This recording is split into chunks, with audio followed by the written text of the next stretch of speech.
Hey guys, Lancy here. Hope everyone's doing well. Thanks for joining me while I look into some more MTG stocks and see what has changed in the last, I think, 10 days that I have not kept up with the markets. I have looked in and out and seen that some things have been pretty drastic, but we'll get to that at some point. So let's start with the dual lands first because this is probably the big one. A lot of things are changing in the market right now, which means that some of the more expensive cards are actually losing some value, at least as far as where the money is going.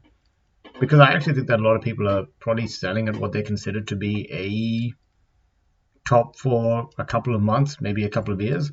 If you can look and check this out, about July 26, 2021, we had a peak, at least as far as the average goes, for Tropical Island, and ever since then, it's just been dropping. Now, I'm actually surprised by this because for some reason I never thought about these as being as liquid as stocks. But stocks literally did the same thing, where a lot of the big, high functioning growth stocks, like the NASDAQ stocks or whatever Cathy Woods is invested in, they all peaked around about middle of 21, and then dropped pretty much constantly from that point onwards, ever since the inflation rates have started outpacing anything that the Federal Reserve was trying to do, is stopping it from happening. So I think it's weird because right now a lot of people are front running the Federal Reserve saying, well, don't fight the Fed. If interest rates are going up and the Federal Reserve is going to increase interest rates, sorry, inflation is going up and the Fed is going to get in the way of it by raising interest rates, then you're going to want to be in cash, especially the US dollar. But they're not getting in front of the inflation by enough to actually stop the inflation train. They're not increasing in interest rates by enough to stop the inflation train. So I would keep an eye on this market. If prices come down and keep coming down, then maybe this might be a good time to enter some of these markets. But like I said, people seem to be buying back in at some pretty aggressive points. So Tropical Island, pretty smooth downward trend. Savannah, flatlining. Scrublands, mostly flatlining. Plateau, flatlined. Badlands, flatlined. Bayou, flat. Tundra, bit of movement, but I don't know if I can put anything to this. It might be some of the higher ends just getting picked up, but still looks pretty flat. Now, Underground Sea. Underground Sea had an average value of about 900 and something, and now it's dropping down. You can pick these up for pretty reasonable prices. I'm going to go and check this one out specifically. Volcanic Island did get bought back around about 593. It dropped on 748, so someone got really lucky for that nice little buyout. I'll see if there's any good ones for that when you can pick them up. Moderately played for 693. Not bad. That's actually not that bad. I mean, here's the graph, clearly visible. Got a 1 year massive spike and big drop off. So people are selling back into this market. You can get a near mint for $838. Is that worth it? I'm not too sure, but look, there are 11 listings and plenty of good tropical island. What is it? Tropical islands? Underground Sea, sorry. Underground Seas out there. And same thing goes for Volcanic Island. You can find quite a few of them out there. 8 listings, but look, there's 5 lightly played, 718. Moderately played, lightly played. Lightly played, 712. I mean, it's hard to say if this is a good deal because you don't know what's going to come out in front. People that bought in 2020 are still considering this to be more expensive than 2020 and maybe not something that people want to buy into yet. But at the same time, you can't expect it to drop all the way back to the 2020 prices when the Federal Reserve has literally said inflation is not the process of inflation is what they're concerned about. They understand that price increase is permanent. So we'll see if the price increase sticks. But I've kept tabs on what I bought it in when I was buying in 2020, and we'll see if they hold up. So moving on to the rest of the market. Maze's End from Dragon's Maze. Massive spike up in the last couple of days.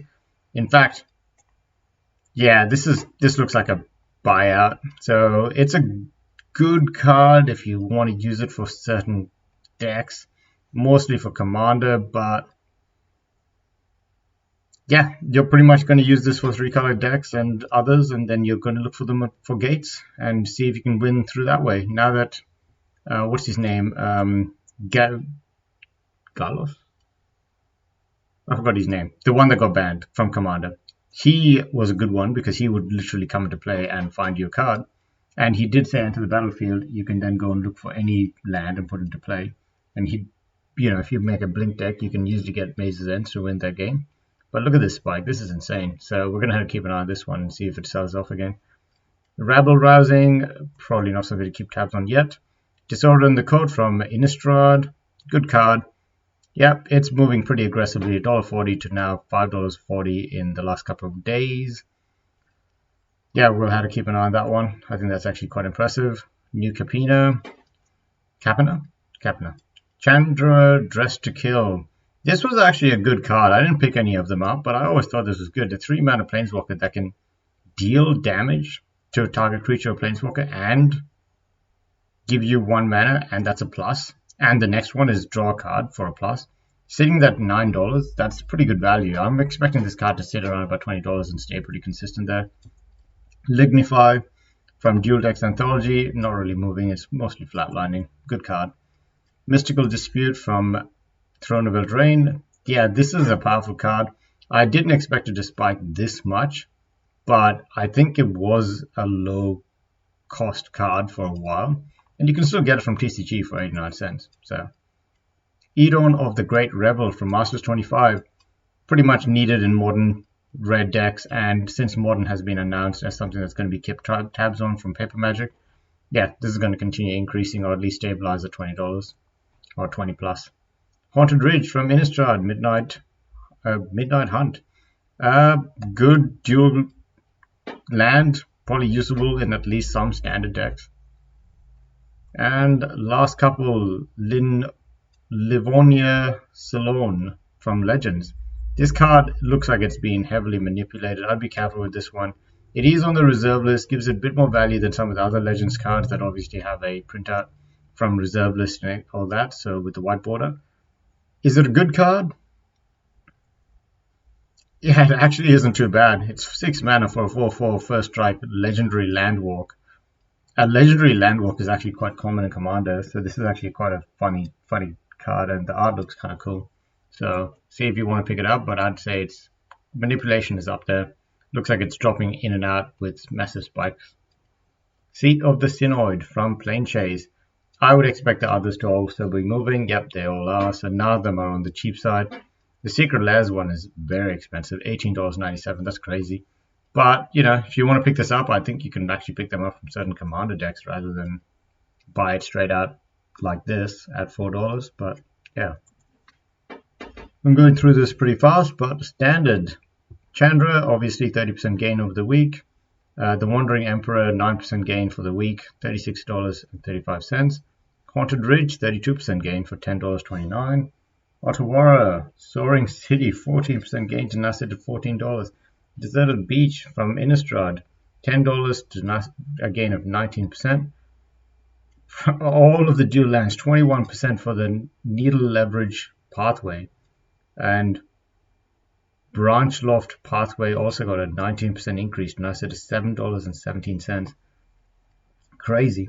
The Ranger class fell by 24%. And Lunarch Aspirant fell by 17%. Why was that such a big drop? Didn't even think that card was that highly valued in the first place.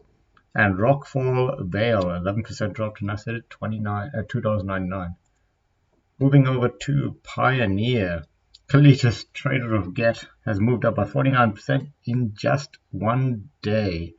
That feels like a weird buyout. Days Undoing, 94% gain to now sit at $37.49. Kalitas, Trader of Get, 83% gain to now sit at $29. Ren and Seri, Inseparable, 51% gain to now sit at $37.25. This one makes perfect sense. There's plenty of cat and dog tribal in the new Capino set and in the correct colors. Thing of the Eye, 69% gain to now sit at $18.52. Mana Confluence, 13% gain to now sit at $40. Teferi, Hero of Dominaria, 11% gain to now sit at $30.64. Mox Amber now sitting at $50. Impressive. Protecticon Sanctum, $34% gain to now sit at $11.90. Blood Crypt, 13% gain to now sit at $21.81.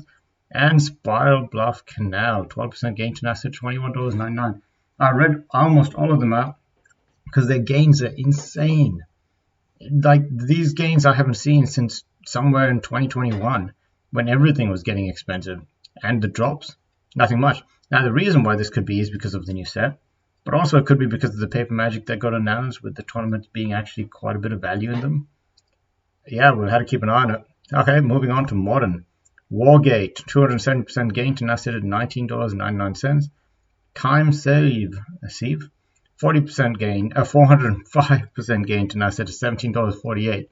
What is going on with these buyouts? Now, this one doesn't make sense at all. 2,175% gain to now sit at $11.19 for Scarblade Elite. That's probably wrong. Hellcarver Demon, it's a demon, so demons are good because of the new Capina set having demons in them. 140% gain to now sit at $14.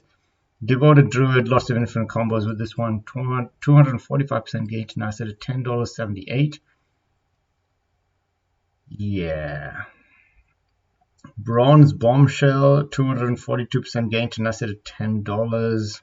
Urborg, Tomb of Ogmoth, 17% gain to now sit at $46. Sword of Fire and Ice, 10% gain to now sit at $70. $69 anyways. Yeah. And 16% gain to now sit at $46.13 for Gemstone Caverns. And Breeding Pool dropped by 10%, but I bet that's just because it spiked up so much in the last couple of days. And everything else is less than 10%. So this has been a weird week.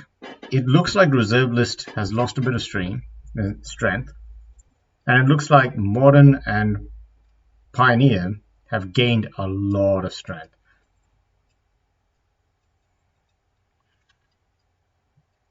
We'll have to see what the main reason is. I'm trying to figure out if the value is there, because now that they have a way for anyone that has the skills and the right deck to get pretty far into the MTG tournaments, I wonder if a lot of people are actually just turning their attention to that instead of actually worrying about collectibles. But we'll have to keep an eye on this because I actually think that it matters what happens to the stocks and housing market as well. So I might make a follow-up video on exactly what's happening over there and see if there's any correlation, or at least to see what's going to happen in the next couple of days, just in case we lose value in that end. Anyways, guys, thanks for watching. Please hit the like button if you got this far, and see you next time.